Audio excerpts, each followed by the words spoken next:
Hello everyone, welcome back to the channel. Today I'm going to be ranking my top 10 2025 women's WWE wrestlers.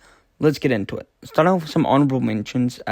We have AJ Lee. The reason why we have AJ Lee in the honorable mentions is because, well, she's barely showing up. She's only showing up for 2 PLE cycles, so it hasn't been the best. But, the review of her coming back, iconic. Roxanne Perez. I think she's been putting on some amazing matches, and yeah, I just don't think she's in my top 10. Blake Monroe, same thing, great matches, just not in the top 10. Chelsea Green is another honourable mention, basically same reason. Jada Parker, very close to making it to the top 10, I gotta say, but I just think we need more storylines with her to boost her up. Number 10 I have is Lyra Valkyria. Lyra Valkyria had an incredible 2025, firmly establishing herself as a cornerstone of WWE's Women's Intercontinental Division.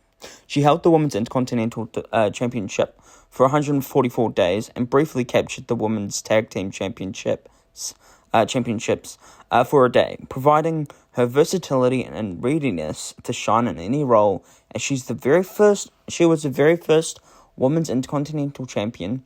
Lyra set the standard for the title, showcasing her talent and charisma every time she stepped in the ring. Her amazing feud with Becky Lynch brought out some of her best work, while her Triple Threat Evolution was a standout match that highlighted her skill and resilience throughout the year.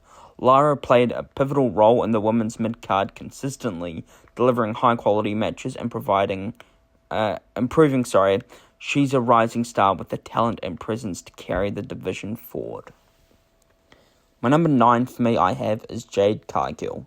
Jade Cargill had a standout 2025, continuing to prove herself as a dominant force in WWE's women's division. She's held and she's still holding the women's championship, the WWE Women's Championship. It'll be longer than 47 days. It'll be about 50 days now, or something around there. And she added the Queen of the Ring to her accolades, showing she's a top-tier competitor in both singles and tournament formats. At SummerSlam, she challenged Tiffany Stratton for the title in a high-profile match, falling short but leaving a lasting impression. While with her performance, her notable return at Elimination Chamber shook up the division, and her heel turn added a new edge to her character.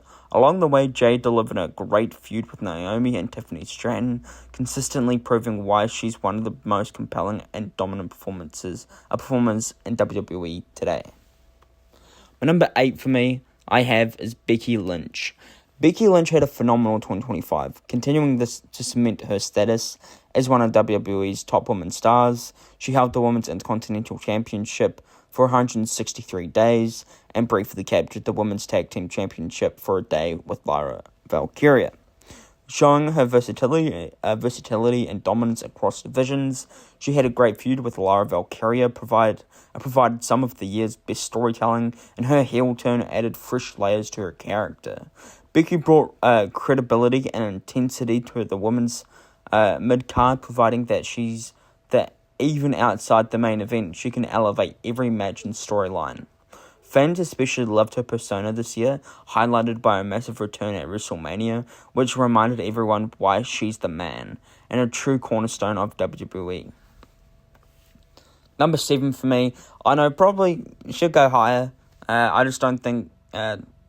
She had a great first half of 2025, and then this half, she's been doing alright. We have is Rhea Ripley. Rhea Ripley had a standout 2025, solidifying herself as one of the top stars in WWE Women's Division. She held the Women's World Championship for 56 days, proving that she can carry the top title with authority while remaining a consistent top contender. Her phenomenal triple threat at WrestleMania was a highlight of the year, showcasing her intensity, athleticism, and ability to rise in high-stakes situations. Ripley also excelled in the women's tag team division alongside Iyo Sky, delivering impressive teamwork and in-ring chemistry. One of the most memorable moments of her year was when she won the Women's World Championship at the Netflix World premiere. A moment that perfectly captured her star power and undeniable presence in WWE. I know a lot of people think, why, that low. Like I said, had a great first half of 2025. The second half, she's doing well, but not the best. She's doing well, but not enough juice to push her up higher. Number 6 for me, we have is Tiffany Stratton. Tiffany Stratton had a remarkable 2025, firmly establishing herself as one of top women's stars. She held the WWE Women's Championship for 301 days, consistently delivering an in-ring excellence and memorable moments. Her matches with Jade Cargill were highlights of the year, showcasing her athleticism and ability to rise to any challenge. Stratton also made a huge statement by successfully cashing in her Money in the Bank contract, proving she can seize opportunities when it matters most.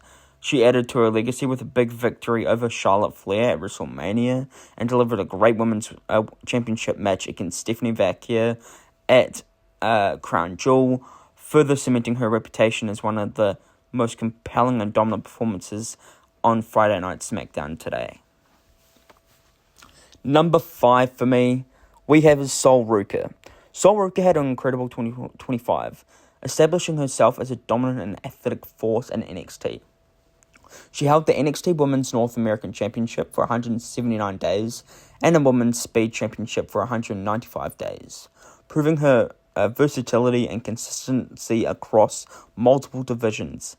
In April 2025, she captured the Women's Speed Championship by defeating Candice LeRae, solidifying her status as one of NXT's top competitors.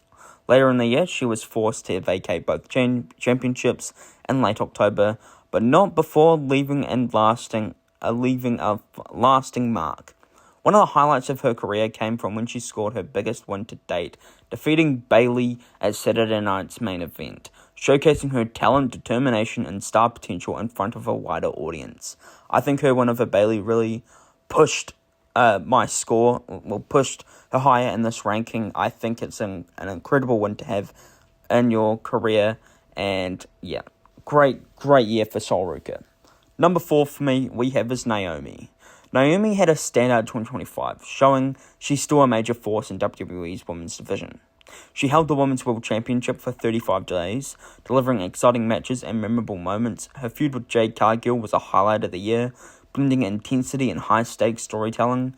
Naomi made waves by winning the Money in the Bank and successfully cashing in out of nowhere during the Iyo Sky vs. Rhea Ripley match at Evolution, creating one of the most shocking and unforgettable moments of the year. She also shined in a phenomenal triple threat at SummerSlam, proving she continues to be a top-tier competitor capable of stealing the show anytime she steps in the ring. The reason why everyone's like, why is she this low? I'm sorry, like I said, she only held the Women's Championship for 35 days because she had to vacate it because, she's pregnant, and I think that kind of damaged a little bit. Not that bad, but I think the first bit of 2025, she had a fantastic feud with Jade Cargill, and then with the won the Money in the Bank, which was great for her. Then at Evolution, cashing it in. I think she's had a great year. But the second half of the year, she's barely been shined because, of course, she's pregnant. Number 3 for me, I have is Jayne. Jayne had an impressive 2025, firmly establishing herself as a top competitor in the women's wrestling. She held the NXT Women's Championship twice, including a 30-day reign in 2025. That doesn't say that. In 2025, and also capturing the TNA's Knockouts Championship for 36 days, making her a double champion and showcasing her ability to dominate across multiple brands throughout the year. Jacy consistently delivered phenomenal matches, proving her in-ring skill, versatility and reliability every time she stepped in the ring. Her combination of championship success and match quality cemented her as one of the most exciting and accomplished performers in the women's division this year. I think Jayne, to be honest, I didn't really know who Jayne was. I did, but I didn't. She was kind of in the low-ish, but now she's got the bigger name now, which is good. And I gotta say, I'm loving Jayne. She had a fantastic 2025. Like I said, one was a double champ, which really did well for her. She beat Stephanie Vaquer. I mean, that's insane. And yeah, I think she's had a fantastic 2025. My number 2 I have is Iyo Sky. Iyo Sky had a remarkable 2025, cementing herself as one of WWE's top women stars. She held the Women's World Championship for 131 days and competed in high-stake matches against Stephanie Vaquer for the vacant title, proving she thrives under pressure. Sky had a great feud with Rhea Ripley, blending intensity and in-ring storytelling that kept fans invested. She also shined in a phenomenal triple threat at WrestleMania and delivered excellent work alongside Rhea Ripley in the women's tag team division, showing her versatility and ability to excel in both singles and tag competition. Overall, Iyo Sky's 2025 run was a showcase of talent, resilience, and star-making performances. I think Iyo Sky had a fantastic 2025. She's captured gold this year with the Women's World Championship, then lost it at Evolution to Naomi, and then had an amazing feud with Rhea Ripley and Bianca Belair and Naomi and Stephanie Vaquer. She's had a fantastic year. And yeah, I just don't think she's my number 1. But my number 1 is Stephanie Vaquer. Stephanie Vaquer had an outstanding 2025, establishing herself as a dominant and versatile force in WWE's women's division.